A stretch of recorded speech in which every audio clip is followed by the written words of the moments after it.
Hello guys, and welcome to another video from Vintage Radar. Today we are going to look at this very beautiful pink or purple dial Lorus quartz watch with the date complication, the original stainless steel bracelet which is in very good condition. There are some signs of aging, but other than that the watch is in very good condition. We have placed a new watch crystal onto the watch, so as you can see everything is immaculate.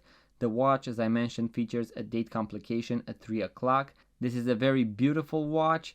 You can stare at it all day. You are going to get a lot of compliments and questions about it. It has a stainless steel bracelet, as I mentioned. Click. You are going to put on the cover. As you can see, the Lorus signed back, so everything is original and in very good condition. The watch keeps accurate time, so if you want to check it out, make sure to follow the link in the description below, guys, to our website vintageradar.com. We have thousands of vintage watches for sale, so make sure to check them out.